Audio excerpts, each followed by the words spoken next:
Hello, students. Today we are going to solve one of those Verilog concepts that looks ridiculously small, but if you don't understand it properly, it's going to keep confusing you throughout the entire Verilog journey. And that concept is module versus instant. Now, in our previous lectures, I told you why a module together sounds simple, right? But here is the problem. What exactly does it mean to use a module? Are we copying the module? Are we creating hardware? Is the module itself the hardware? And then what exactly is an instant? Today we are going to separate these two ideas completely. And I have an analogy that I want you to remember for the entire video. Module, that is blueprint.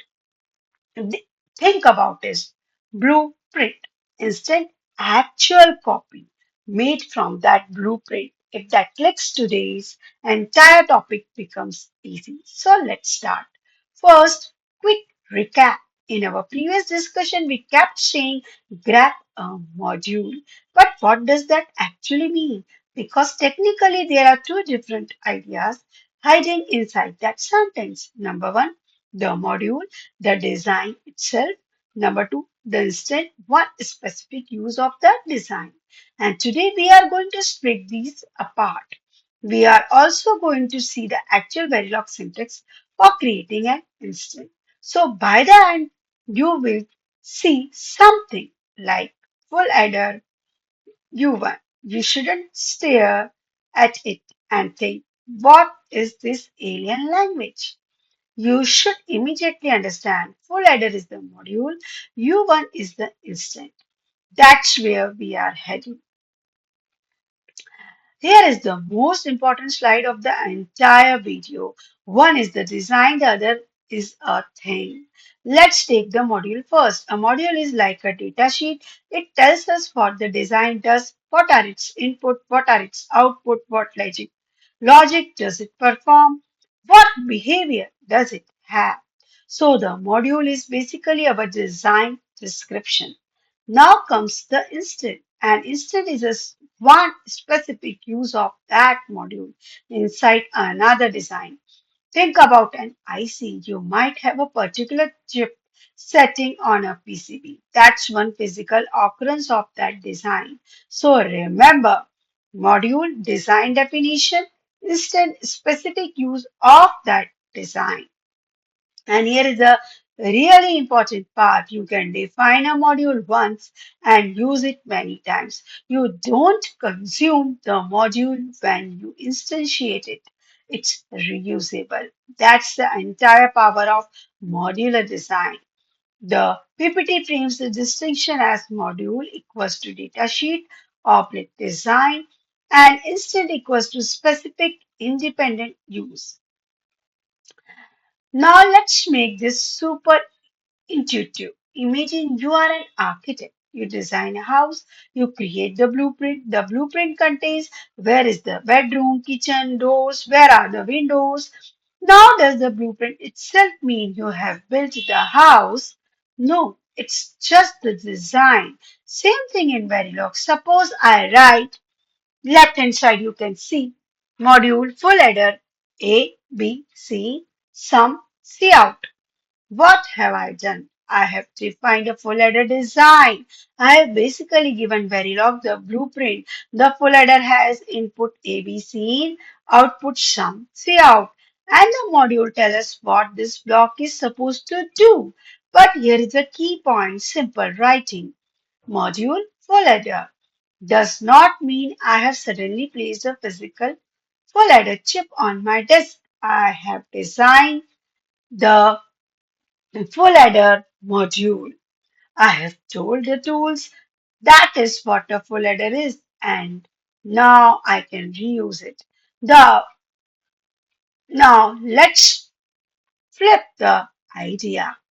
We have our blueprint. Now I actually want to use that full header. So I create an instance. For example, full header U1. Here full header tells me which design I am using and U1 is the name of that particular instant. Now suppose I need three full header. I can write full header U1, full header U2, full header U3. Remember, full header is the full header module and U1, U2, U3 are instant name. Notice something, I wrote the module definition once, but I have created three instant U1, U2, U3. And these are separate uses of the same design. So if U1 has one set of connection, U2 can have completely different connection, U3 can have another set. Next, I want you to answer this yourself. If I say full header U1, what is full header module? What is U1 instant? Good. Now let's make this more interesting. So U1, U2, U3, U4 are instant. One blueprint, as many copies as you need. That's the fan out idea. We are showing here. We have module full header and U1, U2, U3, U4, four different instance and all four come from the same module. This is where the real advantage appears. Imagine if you had to write the entire full header logic four times. That's unnecessary duplication. Instead, we define it once and instantiate it four times.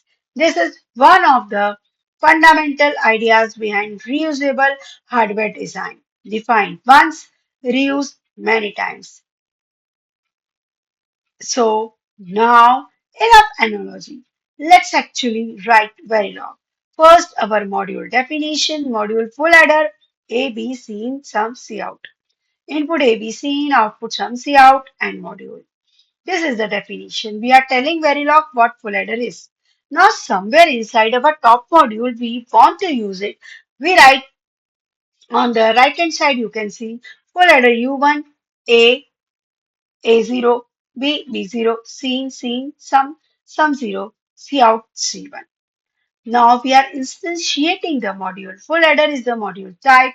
U1 is the instant name and then we provide the connection.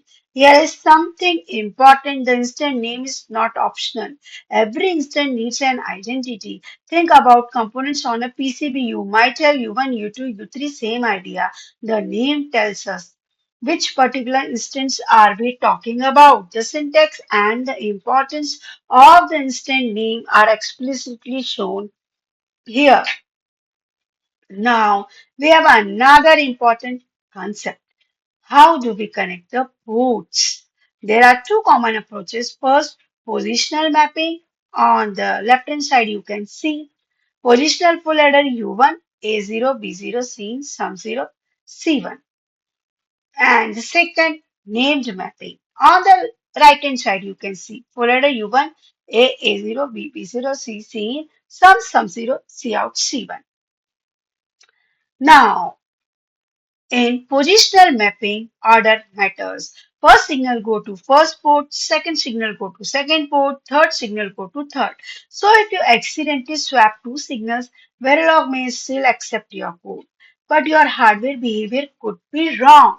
And that's the worst kind of bug because the syntax looks perfectly fine. The circuit is just doing the wrong thing. Named mapping. I am explicitly saying connect this signal to a port, this signal to B, this signal to C, and so on. Much clearer, much easier. And you don't have to depend on the remembering the exact port order. That's why named mapping is extremely useful in larger designs. Now we are entering one of the most important ideas in digital design. Suppose our top module is an ALU. Does ALU have to contain every single gate directly? No, we can divide it into smaller modules. For example, ALU control unit, adder, mux, decoder, register file. The ALU can instantiate an adder. The ALU can instantiate a mux. It can instantiate a decoder. And those modules can themselves contain more instances. So you get module inside module. And suddenly a huge VLSI design becomes manageable.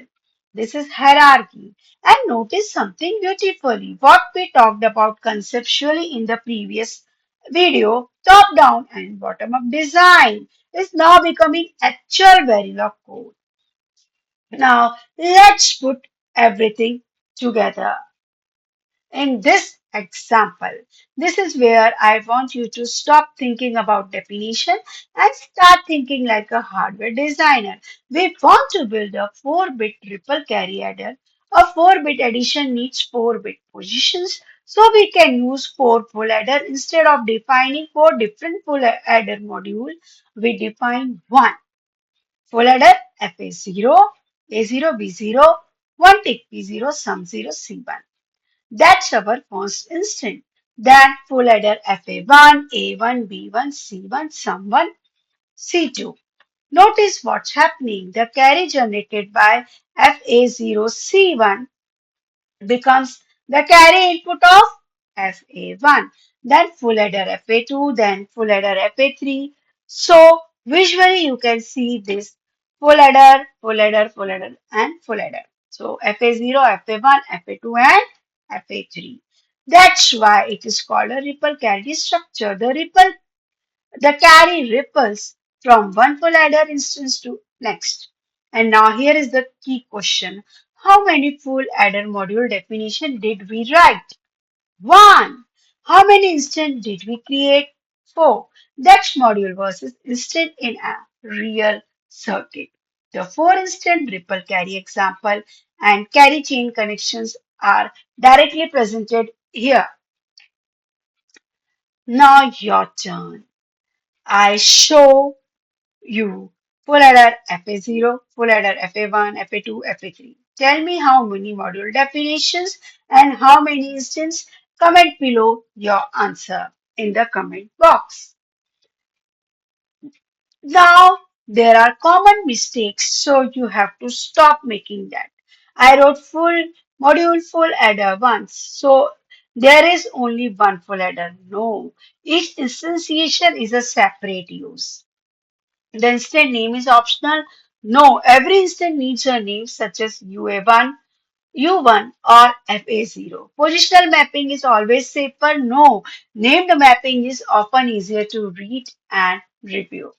Changing U1 changes all full headers? No, instant have separate connections. There are some questions which RGPV exam can ask. What is module? What is instance? An examiner can also ask, what is the difference between a module and an instance? Don't start giving the history of Verilog. Just say a module is a reusable design definition, whereas an instance is a named use of that module within another module. Then name them full adder FA0 and explain full adder module FA0 instant. Why this matter in real VLSI design? So let's lock this into your brain one final time that one blueprint, many real copies, module is the reusable design. Instead, in one specific use of that design, one module can be instantiated multiple times and those instances become the building blocks of hierarchical design. So next time you see full adder FA0, don't read it as random syntax. Read it like hardware designer. Take the full adder design, create an instant called FA0 and connect it into many larger circuits. Large and also remember the same module can be reused many times. Adder, mux, counter, register, controllers and more. Instant give each use its own connection and place in the hierarchy. Modularity makes design easier to understand, verify, reuse and maintain. The one thing you have to remember, one module, one reusable design definition, many instant, many named independent use of that design. Blueprint, real copies. And now we have solved what a module is and how we create instant. But there is a very obvious question left. What exactly are these signals we are connecting? What is a wire? What is a edge? What does 7 is to 0 7 colon 0 actually mean? Why does Verilog have so many different operators? That's our next topic. And this one is most important because we are moving from what are building blocks to what information actually travels between those blocks. The topic is Verilog data types and operator. So don't just memorize Verilog syntax, start seeing the hardware behind the code. And I will see you in the next video with Verilog data types and operator. So from this video, I hope you have learned what is module and what is instant. So you have to remember that module is the blueprint that you have to remember. Module is the data sheet and instant is the real chip. So this is the key takeaway from this particular video. Module, datasheet, instant real chip. If you like this, give the thumbs up, share this video with your friends and do subscribe the channel. If you subscribe, then you will have the notification of my series or videos of Introduction to HDL ED302. Thanks for watching.